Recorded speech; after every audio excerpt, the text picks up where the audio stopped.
انہوں نے کہا بے شک تو نبیل ہے، تو بڑا حوصلے والا آدمی ہے، تو نبیل ہے، بس لقب اس کا پڑ گیا نبیل۔ یہ ابو عاصم نبیل ضحاک بن مخلد شیبانی، امام ابو حنیفہ کے شاگرد، امام بخاری کے استاد، یہ نقل کرتے ہیں مالک سے اور امام اور سفیان دونوں سے، القراءۃ علی العالم وقراءتہ سواء۔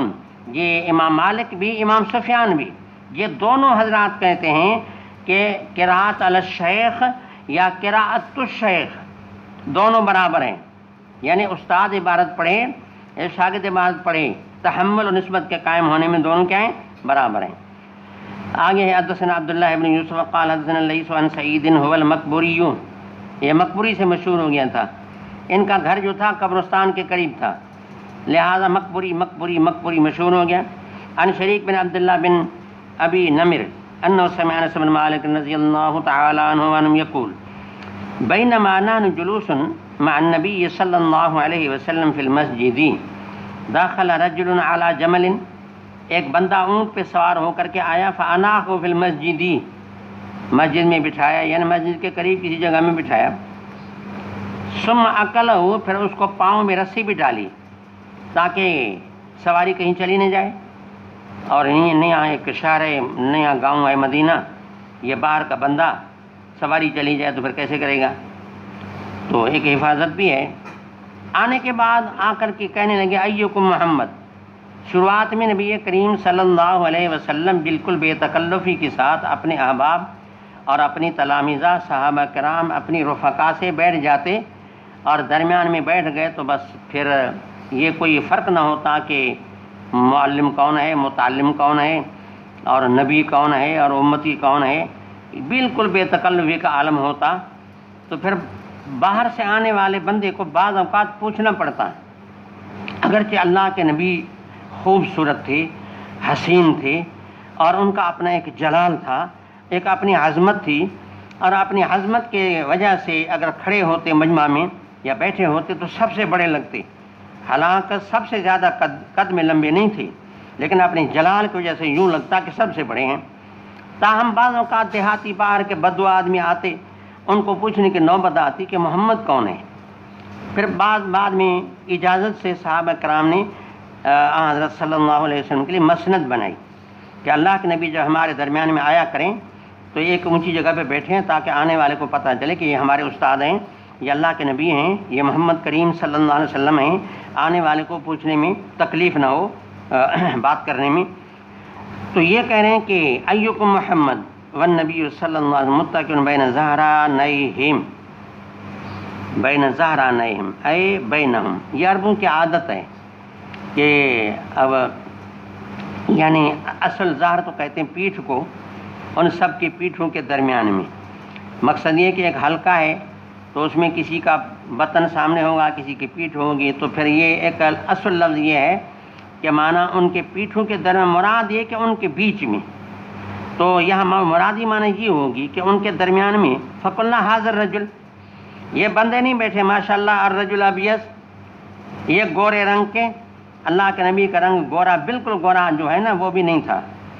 خوبصورت گورا رنگ، حسن والا یعنی گورا، کہ دیکھیں نا یعنی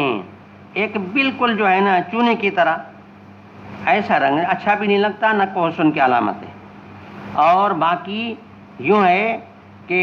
رنگ تو ماشاءاللہ گورا، لیکن تھوڑا سا جیسے گندم گون کہتے ہیں اس طرف مائل، گندم گونی کی طرف مائل، لہذا یہ کہا کہ حاضر رجل الابیض المتقی، یہ ہمارے درمیان میں تھوڑا سہارا دے کر کے جو بیٹھے ہوئے ہیں نا، یہ جناب محمد کریم صلی اللہ علیہ وسلم یہ ہیں۔ پھر بندہ جو آیا تو اس نے آ کر کے کہا یا ابن عبد المطلب، اپنی دیہات پن اور اپنی بدو پن اور عربیت ظاہر کی، عبد المطلب کا بیٹا ہم نے سنا ہے، وہ کون ہے؟ نہ رسول اللہ، نہ کوئی اور لقب، نہ کوئی چیز۔ وقال له النبی صلی اللہ علیہ وسلم قد اجبتک، کہ میں نے آپ کو جواب دے چکا، مطلب یہ جو بات کر رہا ہوں میں ہی ہوں، عبد المطلب کا بیٹا میں ہی ہوں، قد اجبتک، کہ میں آپ کو جواب دے چکا ہوں، میں نے جو میں بات جواب دے رہا ہوں یہ میں وہی ہوں۔ بندہ کہنے لگا کہ آپ سے کچھ باتیں مجھے پوچھنی ہیں، تھوڑی سوال میں ایک عام آدمی ہوں، شاید میرے گفتگو یا لہجے میں تھوڑی یہ بات کرنے میں کوئی انداز سخت ہو جائے، میں پہلے معذرت چاہتا ہوں. فلا یجد علیہ فلا تجد علیہ فی نفسک کا محسوس نہیں کرنا. ہاں کوئی بات نہیں، آپ پوچھیں جو چاہیں بھلی پوچھیں. سل اما بدا لک یعنی اما ظاہر لک، جو بات آپ کے دل میں ظاہر ہو رہی ہے اور آ رہی ہے، جو چاہو پوچھو. فقال اسألک بربک ورب من قبلک، میں آپ کو رب کا واسطہ دیتا ہوں جو آپ کو بھی آپ سے پہلے ساری دنیا کو پالنے والا ہے. پہلی بات تو یہ ہے کہ آپ مجھے حلفیہ بتائیں، اللہ ارسلک الی الناس کلہم، کہ اللہ رب العزت نے آپ کو پوری انسانیت کی طرح رسول بنا کر کے بھیجا ہے. فقال اللہم نعم. استدلال بین طور ہے، آنے والا بندہ وہ الفاظ کہتا جا رہا ہے، اللہ کے نبی جو اس کے لیے معلم تھے صرف کہہ رہے ہیں ہاں ٹھیک ہے، نام صحیح ہے. تو دیکھیں اس کو راوی نے یہ سمجھا کہ یہ جملے میں نے نہیں کہے بلکہ اللہ کے نبی نے کہیں. تو معلومہ کہ اس طرح کہ اگر کوئی شاگرد استاد کے سامنے پڑھتا ہے تو گویا کہ استاد نے پڑھا اور نسبت قائم ہو گئی، تعلیم بن گئی. فقال اللہ منم فقال انشدک باللہ، دوسری قسم، اللہ امرک ان تصلی الصلوات الخمس فی اليوم واللیلہ، 24 گھنٹوں میں 5 نمازوں کا حکم آپ نے دیا ہے. قال اللہم نعم. دیکھو اللہ کے نبی ہر سوال کے جواب میں کہتے جا رہے ہیں نعم، ہاں، نعم، جی، ہاں. دیکھو یہ بیان یہی طریقہ ہوتا ہے، شاگرد عبارت پڑھ رہا ہوتا ہے، استاد کہتا ہے نعم، نعم، ہاں بھائی. تو یہ وہی بات ہے. قال انشدک باللہ، تیسری قسم کہ اللہ کا واسطہ آپ کو دیتا ہوں، صحیح بتاؤ، یہ پکی صحیح بات بتاؤ کہ آپ نے یہ حکم دیا ہے ان تصوم ھذا الشہر من السنہ، کہ سال کا 1 مہینہ ہمیں روزہ رکھنا ہے. قال اللہم نعم، بالکل حلفیہ کہہ رہا ہوں کہ یہ حکم میرا ہے، میں نے دیا ہے. پھر کہا میں اللہ کا واسطہ دیتا ہوں،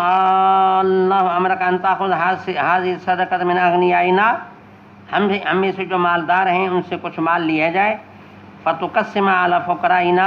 ہم سے لے کر ہمارے فقراء میں بانٹیں گے، کہ جس کی زکوٰۃ کہتے ہیں. کیا یہ حکم بھی آپ کا ہے؟ فقال النبی صلی اللہ علیہ وسلم اللہم نعم. فقال الرجل آمنت بما جئت بہ. بس اس کو کہتے ہیں ایمان اجمالی. یہ ایمان اجمالی ہے کہ التصدیق بما جاء بہ الرسول صلی اللہ علیہ وسلم بداہۃ فیما علم بالبداہہ، اجمالا فیما علم اجمالا و تفصیلا فیما علم تفصیلا، کہ اللہ کے نبی نے جس چیز کو لایا ہے اور نبی کا اس کو لانا بداہتاً میرے علم میں آ گیا ہے، اس پر میرا ایمان ہے. یعنی جو بات اللہ کی طرف بداہتاً منسوب ہے، اللہ کے نبی کی طرف بداہتاً منسوب ہے. ہاں کچھ باتیں ایسی ہیں اللہ کے نبی سے منسوب ہیں لیکن ان کے منسوبی